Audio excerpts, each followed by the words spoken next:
Bien, mesdames et messieurs, veuillez prendre place, s'il vous plaît. On va débuter cette cérémonie.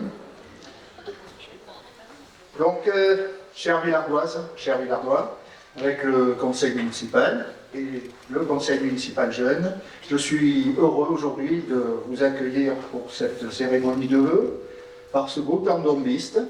On est effectivement bien mieux ici à l'intérieur, mais voilà, on est dans le contexte local. Alors, je tiens à saluer monsieur le conseiller départemental, mon cher Henri, les élus du territoire, qui sont venus nombreux, et je les en remercie, la présidente de la communauté de communes, le chef du centre de secours, M. Goya, le second de la brigade de gendarmerie de Villars, M. Potier, merci d'être également présent.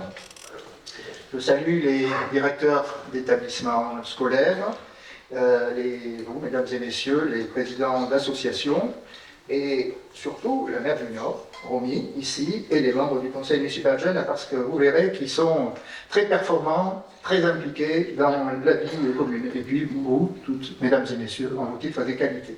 Donc cette cérémonie, aujourd'hui, elle est un petit peu particulière, puisqu'elle se déroule juste avant des élections, en période préélectorale. Eh bien, je suis contraint au principe de neutralité.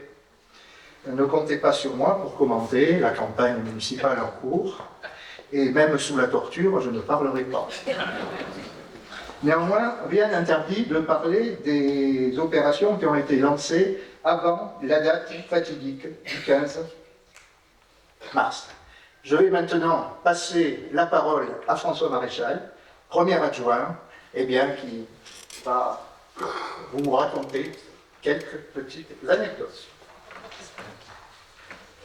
Bon, Pierre a déjà remercié les personnalités présentes. Je dirais qu'on a 2 conseillers départementaux, M. Mathias et M. Châtelet, avec Henri, bien sûr.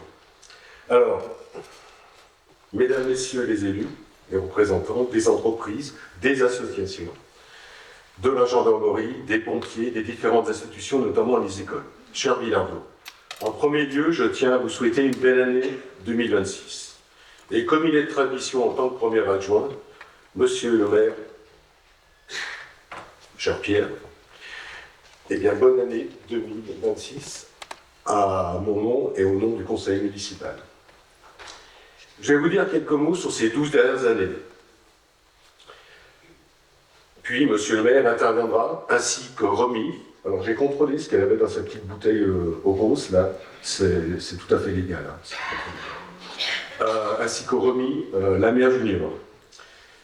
Il y a 18 ans, courant des années 2000, nous avons créé, à quelques ans, Villars en Action, avec pour objectif d'être élus lors des élections de 2008. Et puis en 2014, VOR, Villars en Action, est devenue la majorité municipale. Villars en Action, ce n'est pas uniquement un nom. Ça présente un état d'esprit et une démarche novatrice. L'état d'esprit en Aquitaine, être au service de tous les Villardois, sans distinction. Être volontariste, ne rien lâcher. Évaluer les priorités, privilégier l'importance à l'urgence. Cela peut faire des mécontents, car pour en administrer, tout ce qui est urgent et ce qui le concerne est important. Il est facile de s'écarter de l'intérêt général. Ce n'est pas notre cas. Notre démarche a toujours été l'intérêt général. De ce fait, nous avons pu laisser des administrés, voire des amis. Savoir se remettre en question, faire évoluer les choix, s'adapter, c'est notre marque de fabrique. Et, item le plus important, inscrire nos projets dans le temps pour qu'ils deviennent réalisation en temps voulu. Notre démarche, elle était foncièrement volontariste. Poser le problème pour trouver la solution, ou définir les besoins pour réaliser l'objectif. Évaluer les ressources pour la réalisation de ce même objectif. Statuer sur sa faisabilité, puis lancer la réalisation. C'est toujours un peu le sprint. C'est vrai que notre démarche, bousculant les lignes habituelles de la gestion traditionnelle d'une collectivité, basée sur les fléaux qui sont pour nous la réunionnite et le questionnement incessant, a pu générer de l'incompréhension ou de la défiance de nos collègues et d'administrés. Mais notre méthode volontariste a porté ses fruits. Il suffit de voir les réalisations de ces 12 dernières années. aussi bien en matière d'équipement que d'accompagnement de la population, notamment par une politique sociale affirmée. Et oui, il est possible de mener plusieurs projets à la fois. Cela fait 31 ans que je suis élu. Je peux témoigner facilement de ce qui a été fait depuis 30 ans. Nous pouvons être satisfaits de ce que nous avons fait lors de ces 2 mandatures. Je ne dresserai pas la liste des réalisations et des projets lancés en cette fin de mandat. Pierre abordera le sujet. Enfin, j'espère. Hein. Probablement. Ouais, ok, d'accord. Je remercie et félicite les collègues, tant de la majorité que de la minorité, du moins ceux qui sont impliqués pendant ces 12 ans, pour la réalisation des projets, et ce, dans un contexte difficile de baisse des contributions de l'État. Je tenais à féliciter mes collègues adjoints. L'équipe a performé parce que composée à la fois d'opérationnels, bon, l'opérationnel à Villars, vous le connaissez, hein, c'est notre ami Michel Mancon, et bien sûr Éric Jacquin au niveau des bâtiments, et puis des hommes et des femmes, plus de dossiers, mais sans quoi il n'y a pas de réalisation. Hein.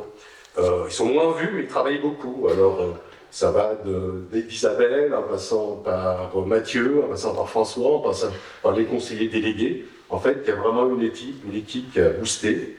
Puis, il y a quelques-uns qui ont une double compétence. Je trouve ça fantastique, une double compétence.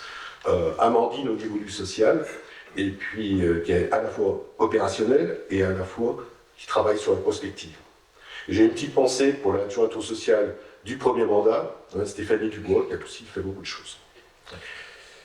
Où j'en suis là Donc, le mélange des compétences, ça a été ce qui a produit toutes ces réalisations. C'était vraiment très important. Nos réalisations sont celles aussi des équipes de la collectivité qui se sont pleinement investies dans les projets. Ils peuvent être fiers du travail accompli. Les agents, comme la commune, la mairie, les agents ne sont pas nos agents. Le maire n'emploie jamais ce pronom. Ce sont ceux de Villars qui servent au mieux les intérêts des Villardois au fil des mandatures. Un grand merci aux agents. Chers Villardois, vous nous avez confié la commune il y a 12 ans. Nous espérons avoir au mieux servi les intérêts de la commune. Nous avons décidé de ne pas nous représenter. Une page est tournée et nous souhaitons réussite aux prochains élus. Bon, je vais t'avouer.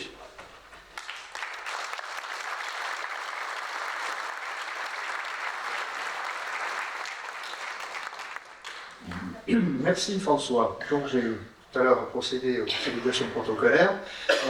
Je tiens à excuser notre député, M. Buisson, qui n'a pas pu se rendre présent aujourd'hui, mais également l'ancien maire de Villars, M. Gabriel Humbert, qui malheureusement a été retenu ce matin. Il n'a jamais manqué une seule cérémonie de vœux. Voilà, et il vous prie de bien vouloir l'excuser. Alors, c'est un petit peu particulier, François l'a dit, cette dynamique que nous avions lancée en 2008, et puis lors des 2 précédents mandats où j'ai officié en tant que maire, cette dynamique du groupe Villars en Action, eh bien, elle va s'arrêter le 15 mars. Et voilà, nous voyons une nouvelle dynamique. Et cette nouvelle dynamique, je ne peux que souhaiter à ceux qui représenteront à l'avenir la commune de Villars beaucoup de succès pour justement vous permettre, vous mesdames et messieurs, de vivre dans un territoire où il fait bon vivre justement. Donc maintenant, je vais passer la parole à Romy, la maire junior, qui va vous dire quelques mots.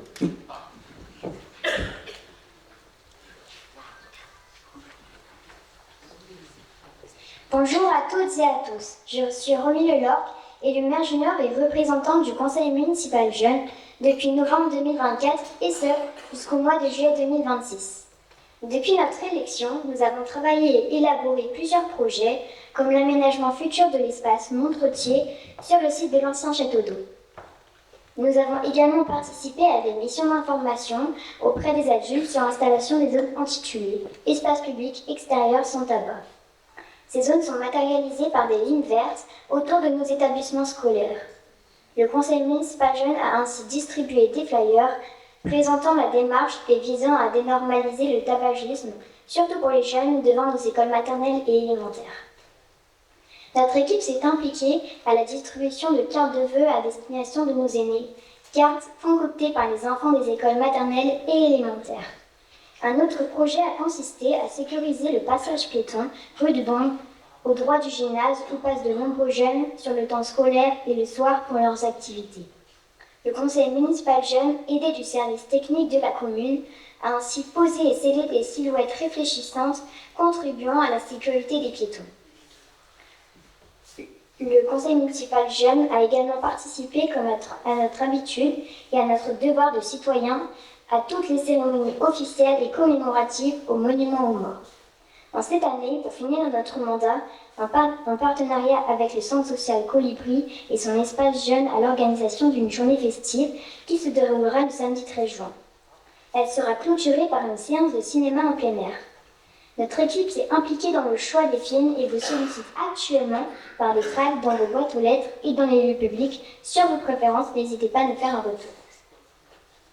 Pour travailler sur tous ces projets et être acteurs de la vie communale en direction de la jeunesse, nous sommes accompagnés tout au long de notre mandat par Stéphane Bernard, qui est responsable des affaires scolaires et jeunesse de la commune. Au nom de l'ensemble de notre groupe, nous te remercions pour ton engagement et ta gentillesse quotidienne. Pour finir, je tenais en tant que maire junior et au nom du conseil municipal jeune à vous présenter à toutes et à tous, ainsi qu'à vos proches, nos meilleurs vœux pour cette nouvelle année 2026. Merci.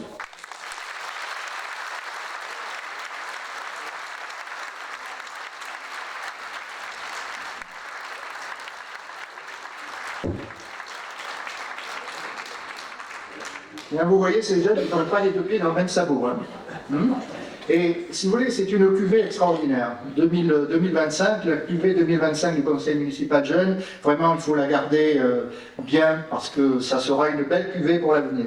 Bravo à vous tous, les jeunes. Et encore, félicitations. Vous faites honneur, vraiment honneur à vos amis et à la commune. Merci, merci à vous. Alors, bon, vous savez que nos ressources financières à Villars ont toujours été limitées et continueront à l'être. D'autant que les députés ont voté, pas plus tard que jeudi, une baisse de 20% de la dotation générale de fonctionnement. Des députés, mais comment dire, des députés, 104 sur 577 étaient présents à ce vote. Voilà. Et ils ont validé cette ineptie. Il n'y a pas d'autre mot, c'est une honte. Une honte, et je suis vraiment choqué de ce qui se passe aujourd'hui au plus haut niveau. Donc, dans un pays où l'imagination de nos dirigeants est en panne, sauf pour augmenter les taxes, ces députés font preuve d'autant d'inconsistance, mais là, nous sommes vraiment très mal engagés. Alors, vous savez ce qu'il nous reste à faire, puisque la France se dépeuple, faire des enfants. Heureusement, ici, à Villars-les-Dombes, grâce à une bonne gestion, nous avons jusqu'à présent réussi à tenir nos engagements, réaliser pour vous des projets ambitieux et faire face à tous les aléas. Ces investissements ont été réalisés sans augmentation des impôts sur ce mandat, je tiens à le préciser, et en partie aussi grâce à un soutien financier de nos partenaires, que sont l'État, que sont la région. Je suis très heureux d'avoir pu, pour le centre social, obtenir 450 000 € pour la réalisation de cette opération. Le département, deux conseillers départementaux sont ici, évidemment, je les remercie. Je sais qu'ils ont contribué, qu'ils contribuent en étant présents sur nos territoires à aider les communes à avancer. Et puis évidemment la communauté de communes qui elle aussi est en support financier sur nos projets. Éviter le recours à l'augmentation fiscalité, c'est quoi? C'est aussi l'esprit de préserver le pouvoir d'achat des familles dans un pays surfiscalisé. Bien maintenant, je vais passer en revue, comme l'a dit François, les réalisations majeures de ces 12 dernières années. Nous avons tout d'abord travaillé pour la sécurité des Villardois. Dès le premier mandat, nous avons créé une véritable police municipale que nous avons armée en 2018. C'est une police qui collabore de façon très étroite avec la comité de brigade de gendarmerie. Et ça, on ne peut pas imaginer autrement que de travailler comme ça. Nous avons mis en place le dispositif de vidéoprotection très rapidement. Ça aussi, c'est un système qui est en constante évolution. Et puis, je tiens à remercier ceux d'entre vous qui aujourd'hui contribuent au dispositif participation citoyenne. Ce sont des citoyens qui ont des yeux et des oreilles. Et ces yeux et ces oreilles nous permettent de transmettre à la gendarmerie des éléments pour pouvoir avancer sur des affaires délictuelles sur notre territoire. Alors, nous nous sommes battus aussi pour la réalisation d'une gendarmerie. Hein, vous savez que ça a été une longue affaire. Ça fait 10 ans qu'on travaille là-dessus avec Michel. Michel, je te remercie. Ça a été vraiment très chaotique, très compliqué. Mais aujourd'hui, c'est quelque chose qui est engagé. Et vous verrez sortir dans les 6 prochains mois les premiers éléments de la gendarmerie. Donc, on est très heureux pour vous. Et très heureux pour les familles, puisque ce sont les 13 familles de gendarmes qui aujourd'hui vont pouvoir s'installer, puisqu'on rapatrie je dirais, tout ce qui était un petit peu éparpillé sur le territoire. Donc ça recrée aussi du lien au sein de votre gendarmerie, c'est une très bonne chose. Puis en seul, nous avons réussi à stabiliser et apaiser le dispositif d'accueil des migrants. Vous vous souvenez de ce qui s'est passé il y a quelques années, ça avait fait un petit peu chaud. Donc, on a suggéré une situation qui nous avait été imposée dans notre dos. On a obtenu une concession des services de l'État pour que l'accueil soit un accueil pérenne sur des contrats de longue durée, c'est-à-dire d'exclure la possibilité d'avoir des jeunes migrants isolés. Donc ça, c'est les contrats CADA, et ça, c'est aussi une assurance que nous avons pu obtenir. Et puis, nous avons aussi beaucoup travaillé avec le CCAS pour le maintien, avec la plus grande vigilance, du bon vivre ensemble sur Villars, entre les résidents de l'établissement et la population. Cela pour vous dire qu'il fait bon vivre à Villars, et que vous y êtes en sécurité, parce que la sécurité, c'est d'abord la première de nos libertés, et il faut penser à la préserver. Et les écoles. Alors les écoles, pour ceux qui ont suivi, ça a été un axe majeur de notre politique municipale. Et investir dans l'école, c'est contribuer à l'égalité des chances, c'est contribuer à l'épanouissement de chacun et créer aussi ce lien interfamilial si important pour la vie en commun. Et puis c'est aussi construire la laïcité au sein de l'école de la République. Alors, je voudrais aussi rappeler quand même, parce que souvent on s'appuie trop sur les structures, de dire il ne faut pas toujours tout attendre de l'école, ni tout exiger des encadrants de l'école, de la vie scolaire, de la vie périscolaire. L'apprentissage relève de l'école, et l'éducation, c'est aux familles de la porter. Donc, je vais passer la parole à Mathieu Bielo-Kopitov, maire adjoint à la jeunesse, qui a piloté toutes les opérations immobilières relatives aux écoles, ainsi que aujourd'hui le centre social. Et Mathieu, je ne sais pas où il est passé, si tu veux nous dire quelques mots à ce sujet. Je te remercie.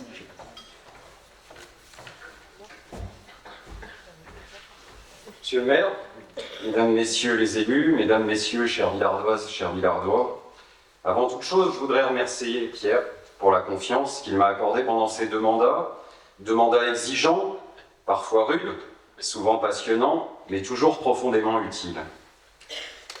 Si je prends la parole, ce n'est pas pour vous refaire un bilan, Pierre est en train de le faire, il le fait sûrement mieux que moi, c'est pour vous parler d'un fragment très concret de cette histoire collective.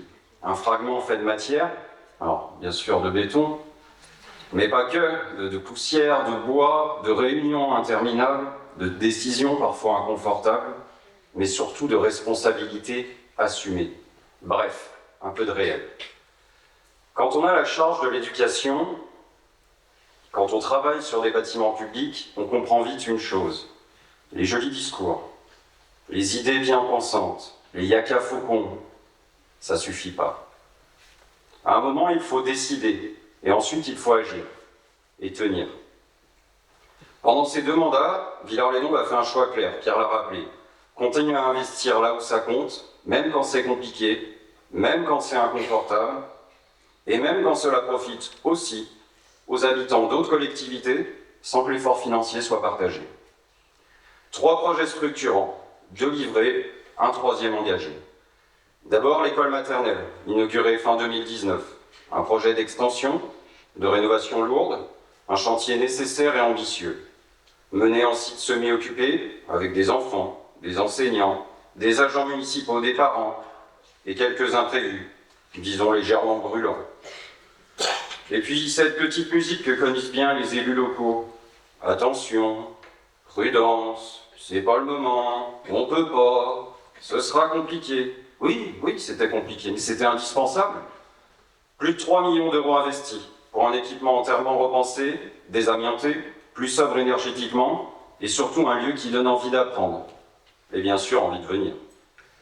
Ensuite, il y a eu plus récemment l'école élémentaire. Un projet qui, au départ, n'était pas forcément écrit noir sur blanc. Mais parfois, la réalité vous rattrape plus vite que les plans. Une tempête, des toitures fragilisées, un affaissement inquiétant sur le bâtiment des CP. Et là, il n'y a plus de débat théorique possible. Il faut sécuriser, décider vite et agir juste. Mais sécuriser ne suffisait pas. Il fallait aussi penser la suite, car au même moment, nous travaillons sur un projet structurant, celui du centre social. Un projet initialement prévu ailleurs, dans le cadre d'un nouveau quartier, avec tout ce que cela impliquait en termes d'investissement. Nous allons alors faire un choix clair, recalibrer le projet du centre social. Même ambition de service, même surface bâtie, mais implantée sur le site actuel, avec une belle rénovation et une extension de l'existant. Ce choix a permis 2 choses essentielles. Sécuriser économiquement le projet pour la collectivité et libérer les marges nécessaires pour répondre à l'urgence des dégâts de la tempête. C'est par cette redistribution budgétaire que l'extension de l'école a pu enfin voir le jour. Ce chantier, nous l'avons mené en pleine année scolaire. Construire dans une école en fonctionnement, c'est organiser des flux, sécuriser chaque passage, planifier les livraisons à l'heure, et accepter, finalement, que tout ne soit jamais vraiment confortable. La cour a été repensée, les circulations reprises, les usages réorganisés. L'extension qui en est sortie est sobre, fonctionnelle, efficace. En somme, un bâtiment qui ne fait pas de promesses inutiles, mais qui tient celle qu'il fait. Et tant qu'elle est lancée, nous avons repris la place et les abords de l'école. Aujourd'hui, ces espaces sont plus lisibles, plus fluides, plus accueillants. Ils sécurisent les entrées et sorties, ils apaisent les usages et donnent à l'école l'écrin qu'elle méritait. Si nous avons pu aller au bout de ce projet d'école, c'est aussi parce que nous avons su, comme je vous l'ai dit, en parallèle, revoir l'autre projet, le centre social. Nous venons aujourd'hui d'en lancer le chantier, et je le dis clairement, c'est un choix responsable, économiquement soutenable. Et un choix qui permet de concentrer l'investissement là où il est réellement utile, dans le bâtiment, dans les usages et dans le service rendu aux familles. Ce centre social, ce n'est pas un équipement de prestige, c'est un outil du quotidien. Cette structure qui porte le périscolaire, l'accompagnement des familles et une grande part de la vie sociale locale.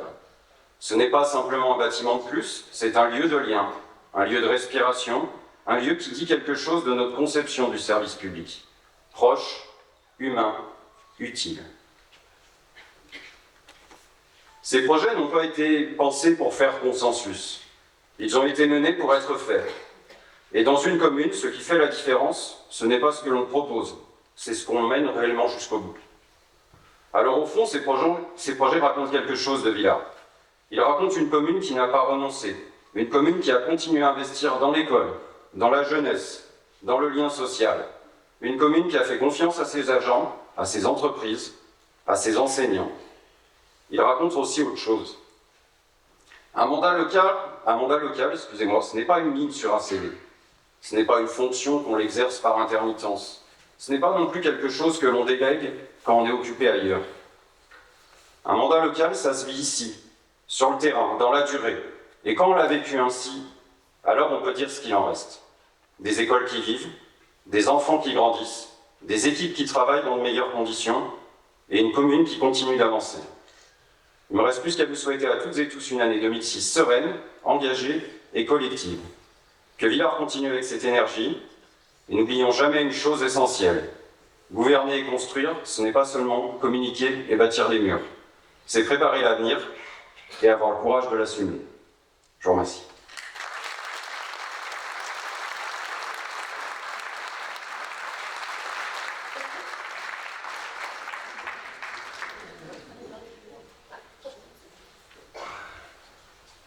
Mathieu, tu as bien bossé, finalement. C'est un petit jeune qu'on avait en 2014, qu'on avait pris dans l'équipe. On s'est dit, bon, il a sûrement du potentiel. Et visiblement, oui, il en a. Merci Mathieu pour tout ce que tu as fait pour la communauté.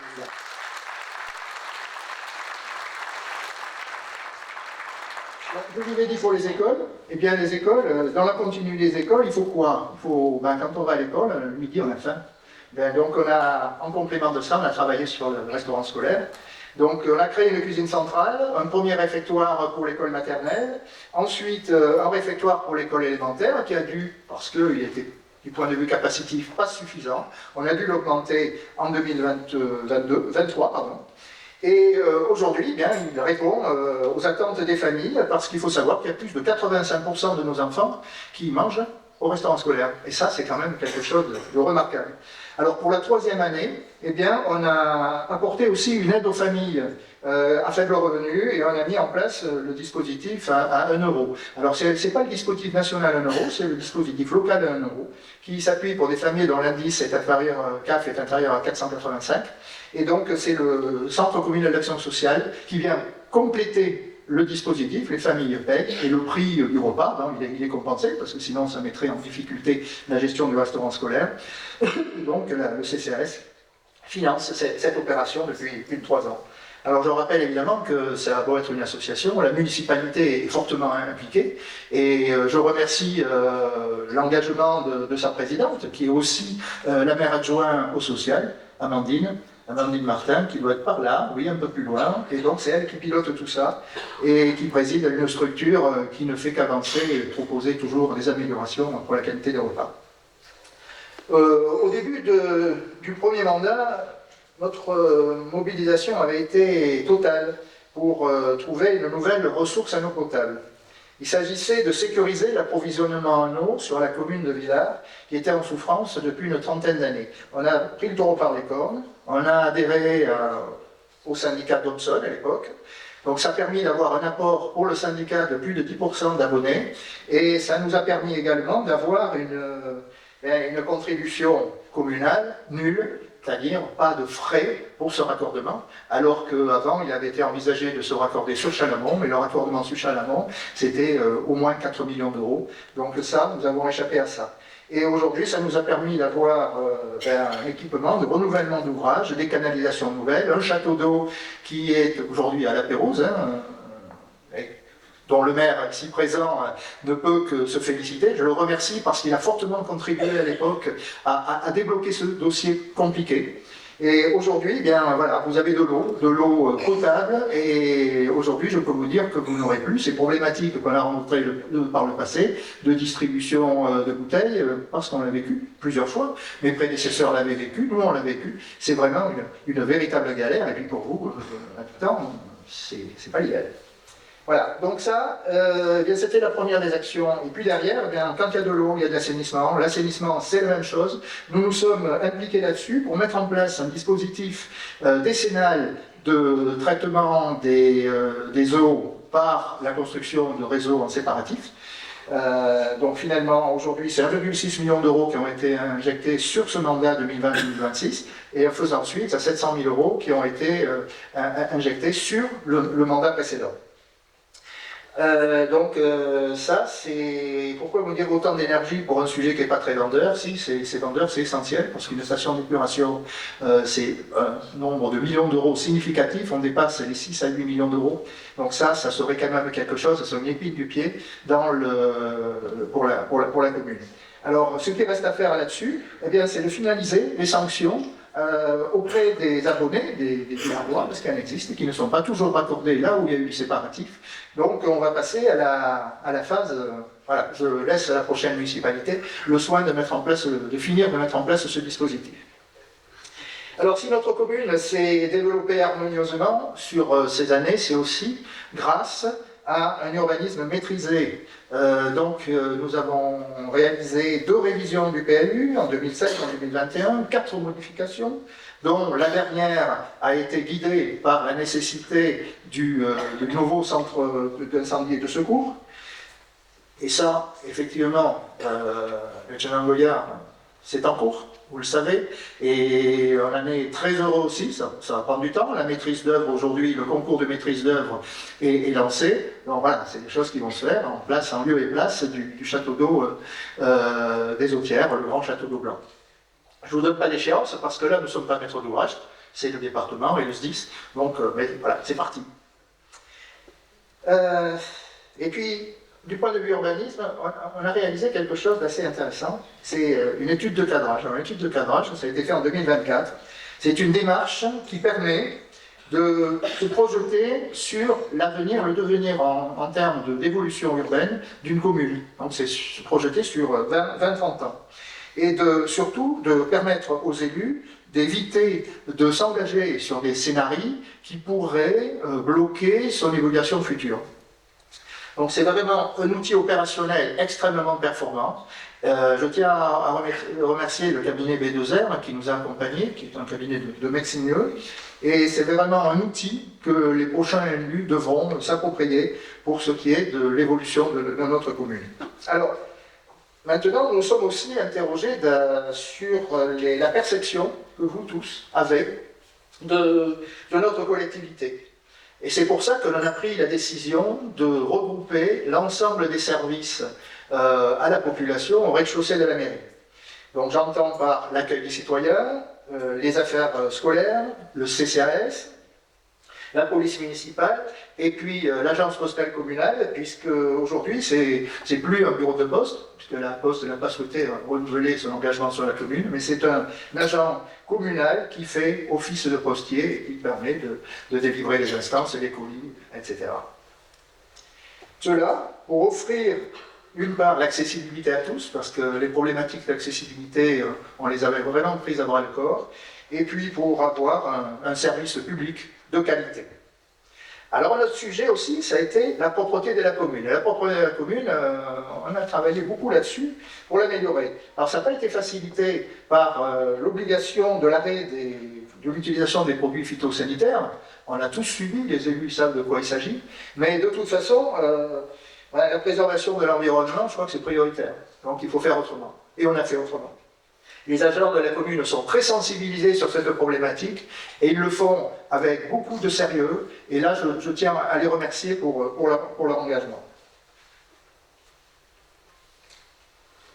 Alors, que s'est-il passé en 2025 Alors, il s'est passé eh bien, un certain nombre de choses. Mathieu en a parlé, les écoles, la partie immobilière du centre social, le démarrage des projets relatifs aux casernes, et puis on a aussi travaillé sur les aménagements associatifs. Et ces aménagements associatifs, c'est la tribune de rugby et l'espace de convivialité pour le basket. Nous avons également travaillé sur la jonction sécurisée entre le parc des oiseaux et l'entrée du chemin Pierrepoix. Donc, au travers de la ligne 83, c'était extrêmement important de sécuriser ce passage-là, parce qu'il y a beaucoup de monde qui y passe. Et une étude complémentaire actuellement est en cours et va être restituée dans les prochains jours. Une décision sera prise pour justement étendre ces aménagements sur le sentier Pierrepoix. Donc la vidéoprotection qui est en extension permanente, je vous l'ai déjà dit. Et puis des choses aussi qui sont importantes pour les familles, c'est les travaux sur le cimetière. Ça s'est fait en plusieurs phases. On a terminé cette année la réorganisation des allées. On a restructuré le carré des enfants. On a créé les premières camions.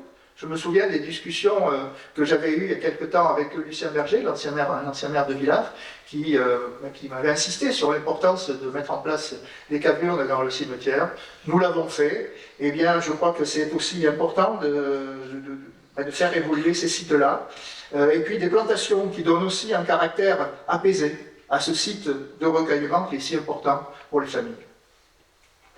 Et puis enfin, c'est la signature d'une convention de 20 ans entre le CCAS et le lycée agricole de Sivens. Nous mettons à disposition les étangs du CCAS.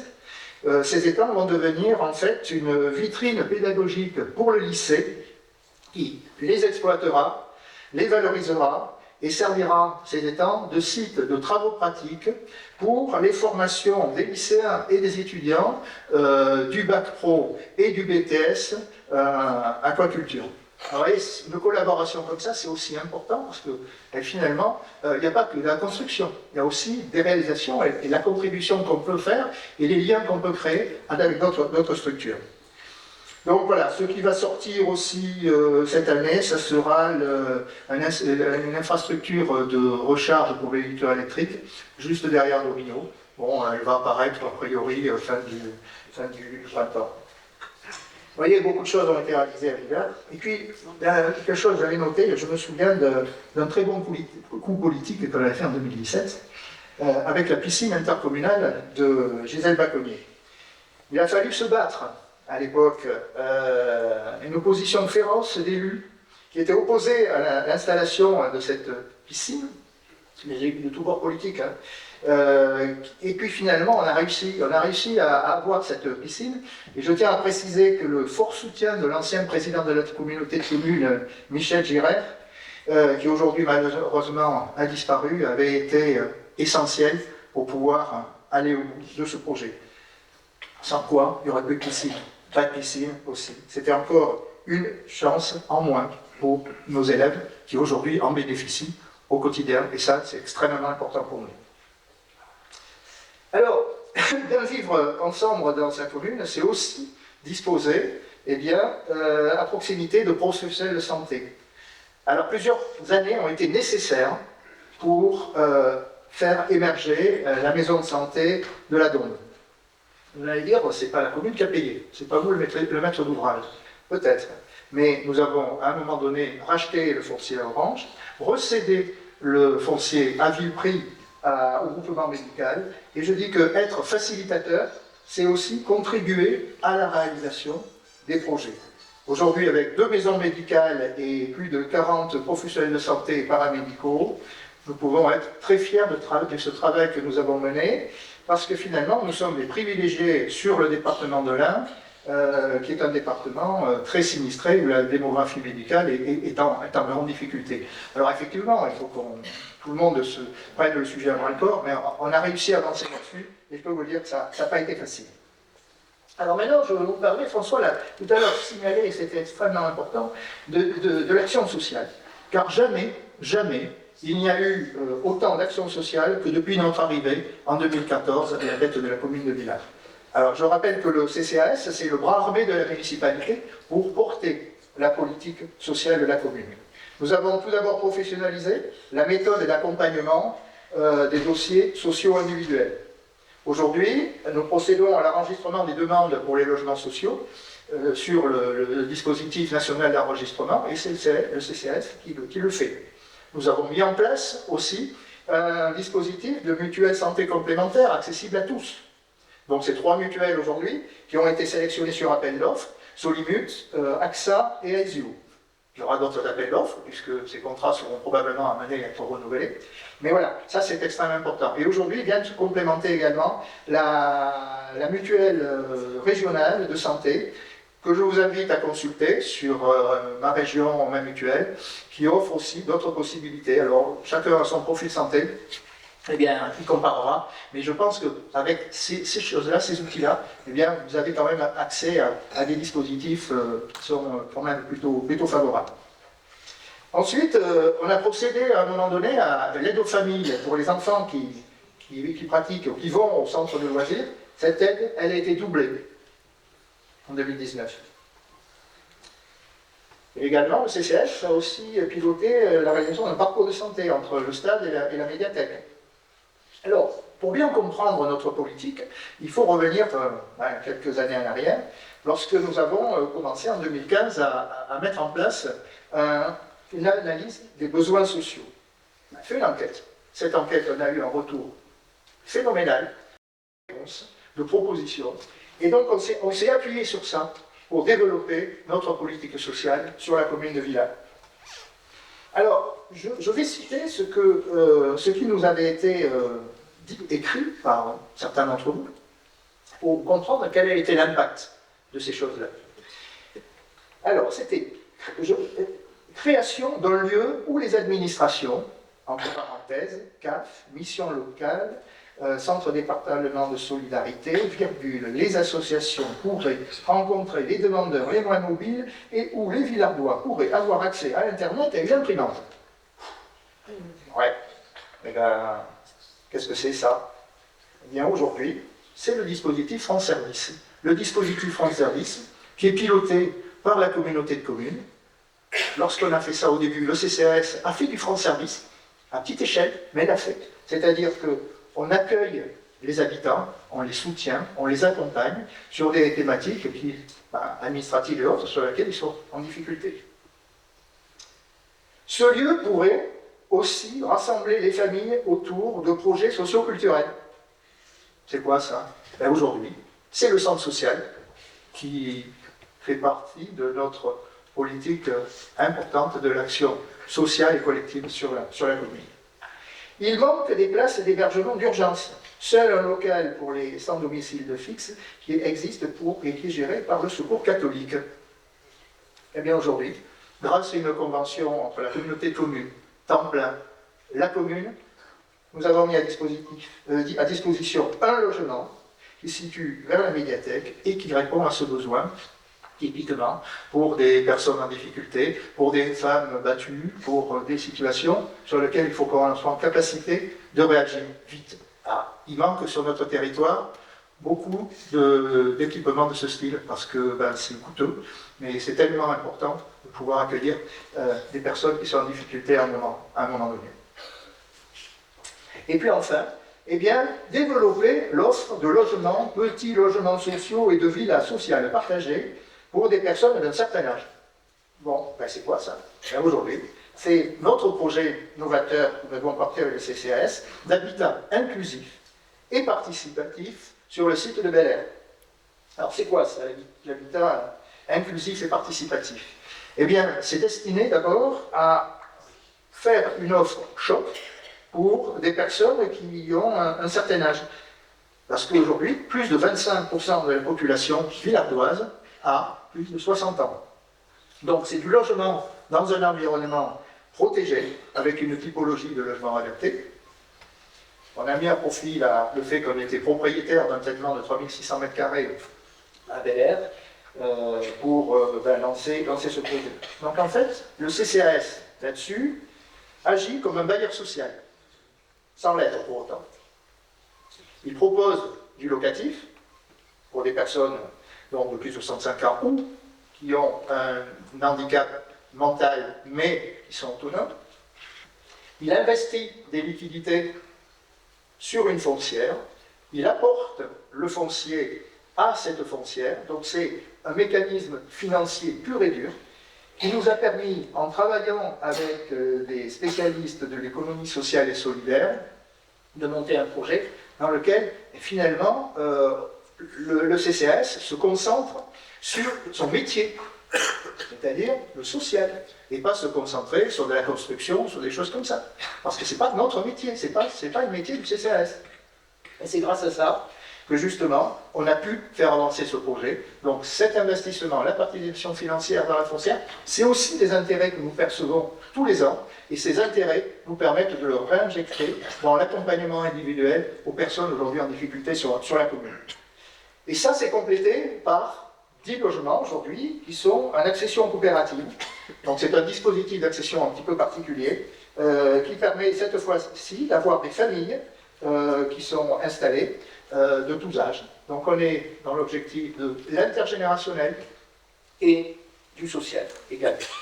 Donc les travaux commencent là, en début de premier trimestre 2026.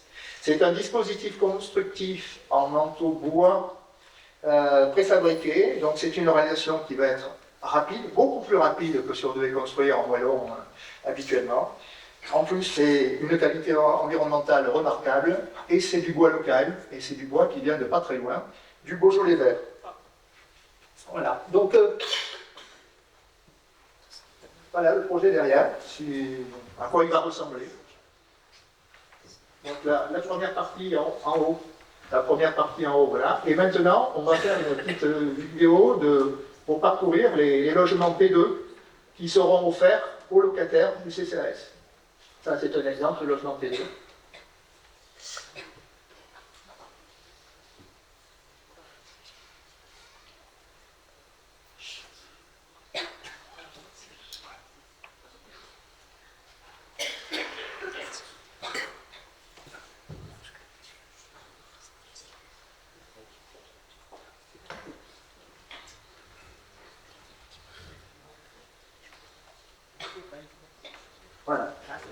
Alors, pas sûr que la plante soit localisée au même endroit. On verra. Alors, évidemment, donc, vous avez fait un portrait idyllique de nos actions. Hein. C'est vrai que ça a été bon, il faut le dire, il faut le reconnaître. Hein. Toute modestie. Enfin, on n'a pas tout réussi, loin de là. On n'a pas pu aller au bout de certains projets, pas forcément par manque de moyens financiers, parfois par manque de ressources humaines, et puis parce qu'on n'a pas toujours pu travailler simultanément sur des dossiers, ou que les soutiens que nous escomptions n'ont pas été présents. Et puis, voilà, il y a eu des irritants, des choses qu'on n'a pas réussi, comme faire évoluer le marché hebdomadaire. On a essayé tout un tas de solutions. Finalement, ça n'a pas marché. Il survit.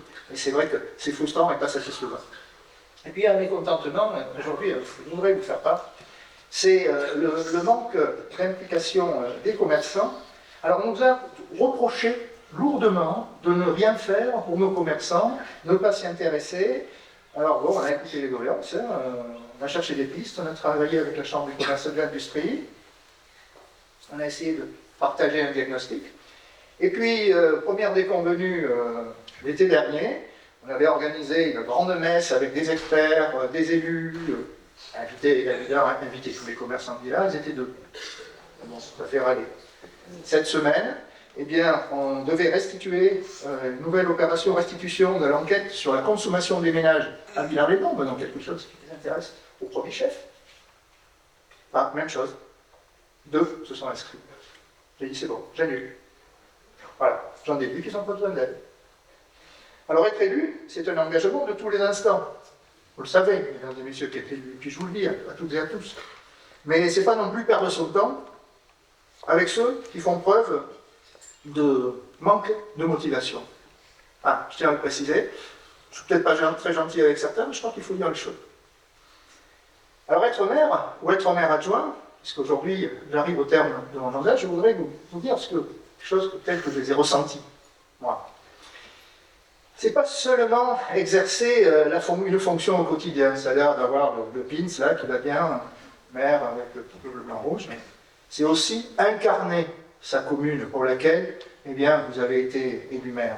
C'est valoriser sa commune, c'est rapporter des financements pour elle, se battre en priorité pour sa commune, et surtout, quand on est engagé dans d'autres collectivités, en tant que conseiller régional, j'ai cette chance, ça m'a permis aussi d'ouvrir des portes.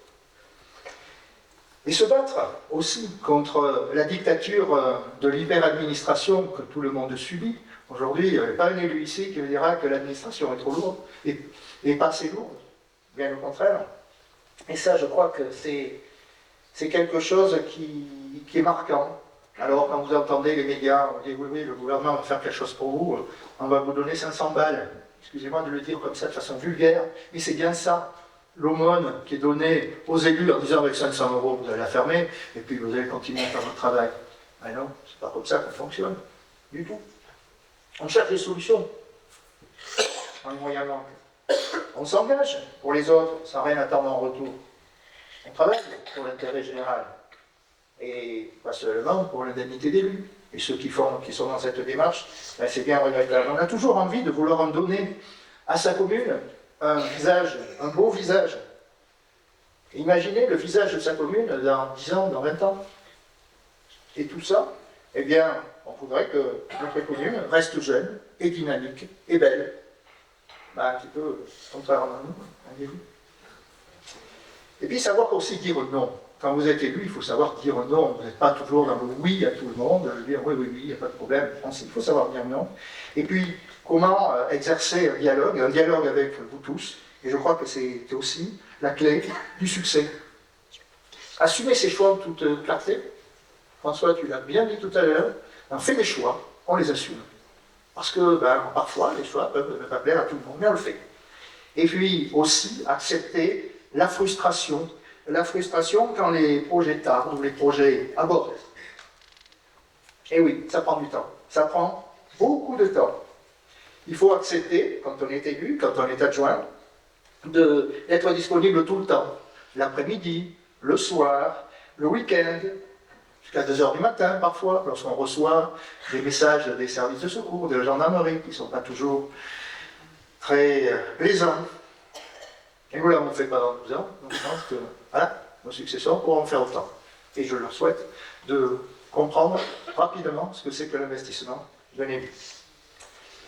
Alors, notre engagement à porter les valeurs républicaines a été permanent, mais je peux vous dire qu'il a vraiment fallu se battre aussi, se battre pour, eh bien, se battre pour éviter le retour de la monarchie en Dombes.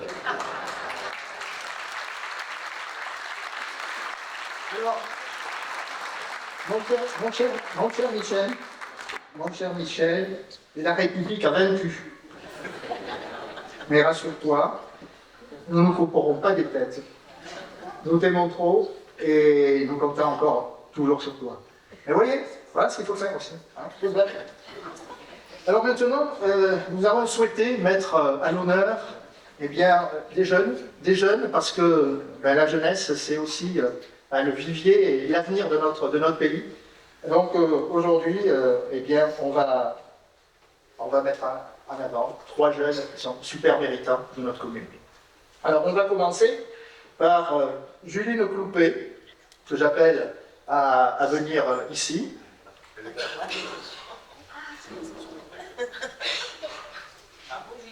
Et j'appelle également Isabelle à venir, donc à remettre la médaille de la commune. À Juline. Alors Juline, excusez-moi, mais Juline est actuellement en pleine transition déjà, elle s'appelle Stéphane. Voilà, désolé, c'est comme ça.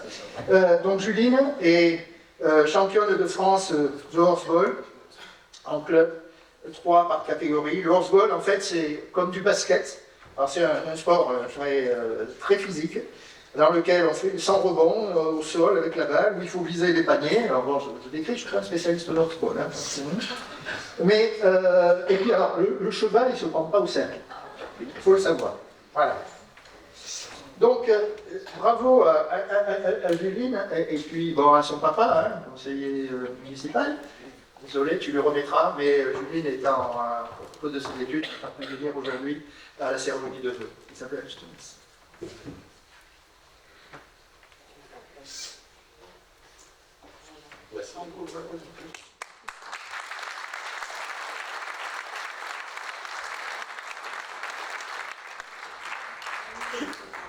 J'appelle maintenant Jonathan Madonna, qui est voilà, et Michel.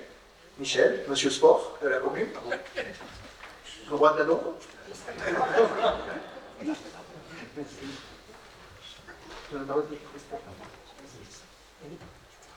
Alors Jonathan, il pratique le taekwondo depuis l'âge de 8 ans. Il est ceinture violette. Il a représenté le club de taekwondo de Villaraison dans la catégorie des minimes. Alors, en catégorie de moins de 55 kg, ça fait rêver. C'est comme ça. Alors, il est vice-champion de la région Auvergne-Rhône-Alpes. Il a été qualifié pour les championnats de France. Et où, vers Marseille, en mai 2025, sur 4 combats, il a plié ses 4 adversaires. Donc, voilà. Bravo.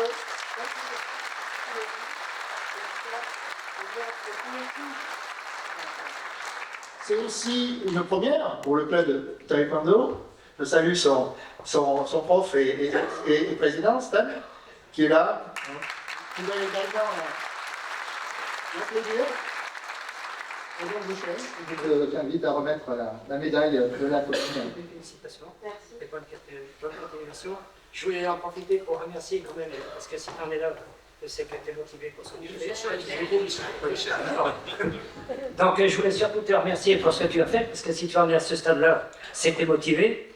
Cependant, c'est quelque chose aussi que tu dois à ton président Stanislas, que je salue et que je remercie d'être là, et aussi aux éducateurs qui font un travail excellent au sein de cette nouvelle association, qui compte à peu près 60 adhérents actuellement, c'est ça, hein? Et donc tu es vraiment un prodige de cette association, et j'espère que tu continueras très loin dans ta démarche. Et merci pour les éducateurs et le président du club, et à tous ceux qui font aussi dans leurs associations ce genre de travail pour promouvoir des sportifs peut-être futurs sportifs de haut niveau. Voilà. Voilà, merci.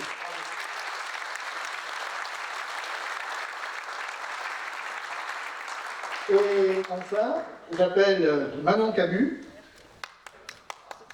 Et Amandine.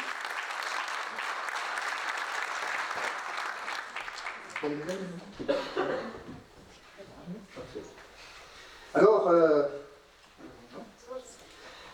bon, Manon, elle a été primée par la Société des meilleurs joueurs de France. Hein. Ah oui, c'est ça.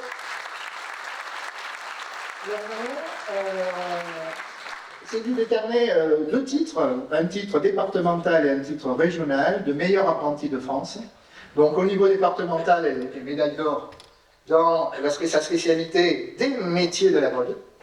Et au niveau régional, elle a eu la médaille d'argent, qui est extrêmement remarquable également en tant que meilleur apprenti de France pour aussi les métiers de la mode. Est-ce que c'est à peu près ça? C'est parfaitement ça, je ne me suis pas trompé. Donc on applaudit Manon.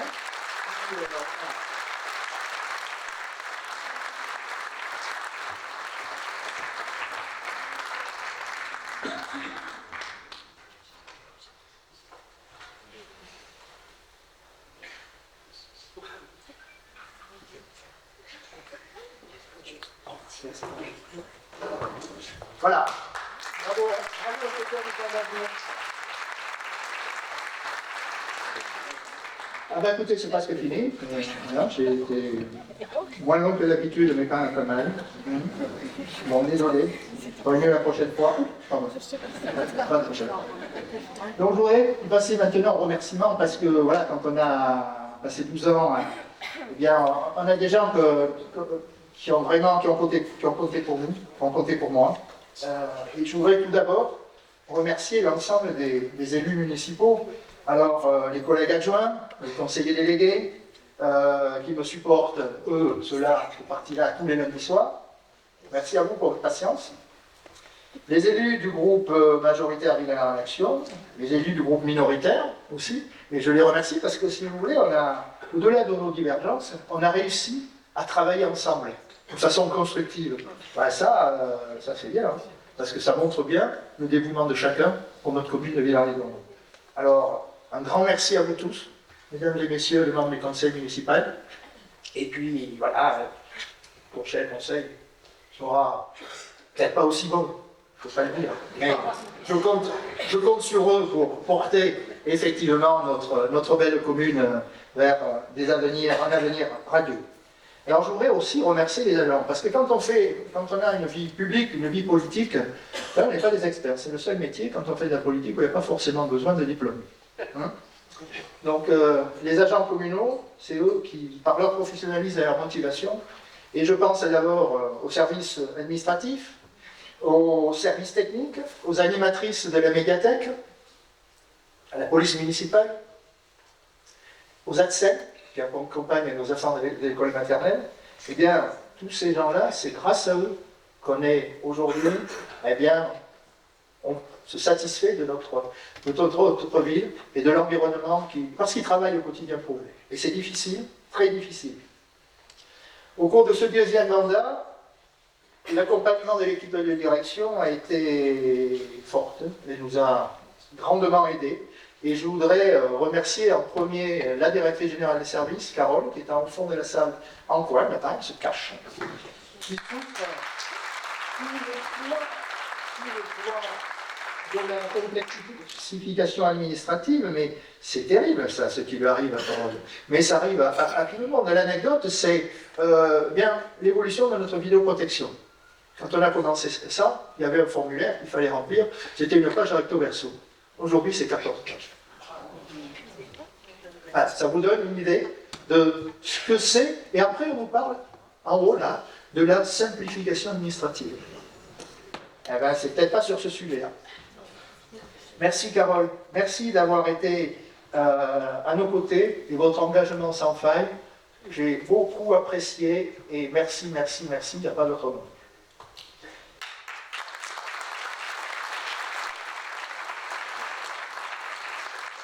Et puis, il y a Nadira Ladji, qui est la directrice des services techniques. C'est une petite jeune qui est arrivée il y a un peu moins de 2 ans et qui, elle, a la lourde tâche de faire retourner les services techniques qui sont sous-dimensionnés, mais alors qui sont sollicités en permanence.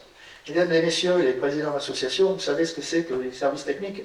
Il y a un truc qui ne va pas, il y a un éclairage qui ne va pas, ils sont là et ils répondent présent. Donc je crois que Nadira, merci, elle est par là, Nadira, je l'ai vu tout à l'heure. Eh bien, bravo à vous, parce que c'est un retour. Ah, il y a un côté de Carole au fond, voilà. La direction est à côté du réacteur. Bien. Et puis enfin, Stéphane Bernard, qui est le responsable du service jeunesse, qui est là. Stéphane Bernard, il est incroyable. Il connaît tous les enfants de la commune, par leur nom, par leur prénom, par leur date de naissance, ça exagère peut-être un petit peu, mais... Et puis quand il y a des problèmes avec Stéphane, c'est résolu avec autorité et aussi avec gentillesse. Le conseil municipal jeune, vous l'avez dit tout à l'heure, il est adorable, mais il sait le faire. Voilà, merci Stéphane.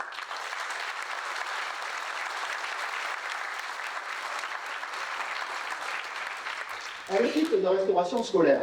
Ah, Alain, il nous a fait manger aujourd'hui, c'est super. Mais tous les jours, il fait plus de 500 repas auprès des enfants sur les 2 réfectoires. Et Alain, eh bien, Alain, avec votre équipe, merci. Vous avez été extraordinaire, vous êtes démenés, vous continuez à démener, vous adorez les enfants. Et ça, c'est aussi important, parce qu'on ne peut pas faire ce métier-là si on n'aime pas les enfants. Donc Alain, merci beaucoup.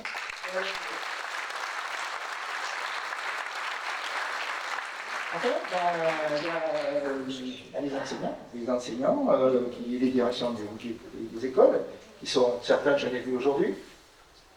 Bonjour. Et vous êtes ceux qui contribuent effectivement à l'apprentissage de nos enfants. Je ne peux que vous remercier parce que vous portez aussi cette belle dynamique à côté de nous pour les écoles et pour les enfants du village. Merci. Alors, il y a aussi des associations. Les associations, c'est des associations qui font vivre notre commune. Et ces associations, plus que jamais, il faut être proche d'eux, il faut les écouter leurs besoins pour pouvoir y répondre et pour pouvoir leur permettre de faire leur travail, c'est pas leur travail, mais c'est leur plaisir, mais leur engagement au quotidien.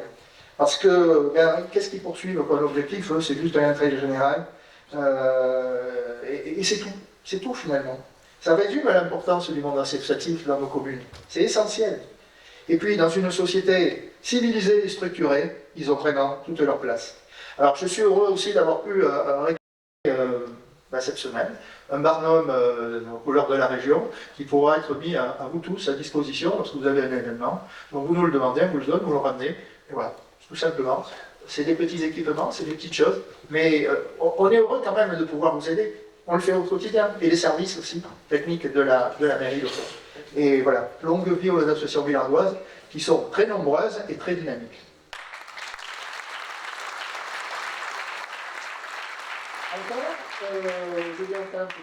Je n'ai pas encore fini, j'ai encore 3 trucs.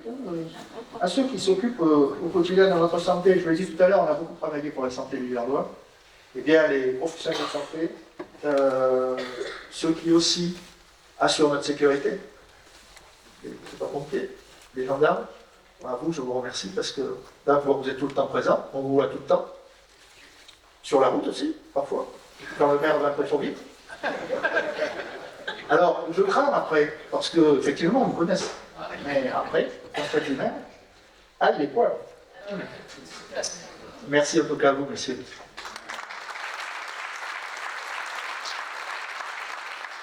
Et puis, la déco aujourd'hui, eh bien, c'est grâce au cerf de Badéran, à Saint-Didier-de-Formand, M. Abdila, qui nous a mis à disposition gentiment toutes ces choses-là aujourd'hui pour décorer notre cérémonie.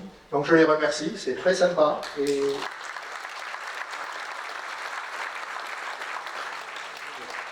Et puis enfin, c'est surtout à vous, chères Villardoises et chers Villardois, que j'adresse mes sincères remerciements pour la confiance que vous m'avez accordée pendant 12 ans. Voilà. Ces 2 mandats ont été propices à des rencontres, à des échanges, parfois sur des projets difficiles, mais parfois aussi tout simplement des échanges quotidiens sur, voilà, sur ce que vous aviez à me raconter, des choses plus personnelles. Eh bien, voilà, je vous remercie parce que cette confiance m'a beaucoup touché. Et puis, on l'a toujours fait en toute simplicité. Moi, je pense que c'est quelqu'un d'assez abordable, donc voilà, ça a été le cas. Je peux vous assurer que même quand je serai plus maire, vous pourrez me parler. Et puis, je vous répondrai. Vous voyez? Donc, c'est promis. Voilà, je prends un engagement, en fait. Et puis, vos sollicitations, je dois dire, bon, elles vont peut-être me manquer quand même aujourd'hui. Être dur. Voilà.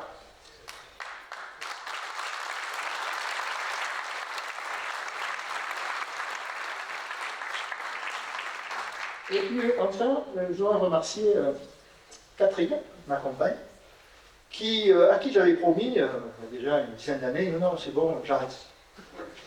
Puis je me suis dit, si je me relance pour un 3e mandat, ça va être chaud. Et Catherine, eh bien, je lui ai promis, j'ai tenu mon engagement, au même titre que je l'ai tenu auprès de vous. Alors Catherine, eh bien, elle va maintenant me voir plus souvent, mais vraiment plus souvent, moi aussi. Est-ce que ça va marcher? Je l'espère. Je l'espère. En tout cas, je la remercie, ma chère Catherine. Je fais des gros bisous et puis je te remercie pour ce que tu as pu supporter pendant ces années-là. Voilà.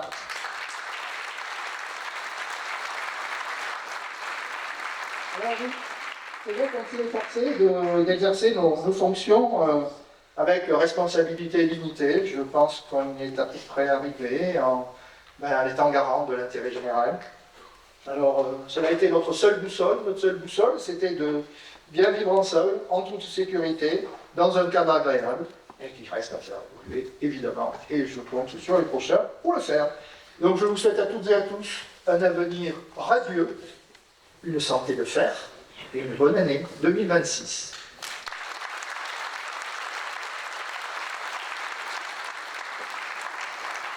Alors, le bulletin municipal va vous être distribué à partir de cette semaine, de lundi, et il est aujourd'hui, dès à présent, téléchargeable sur Internet, et avec un dossier spécifique enfance-jeunesse.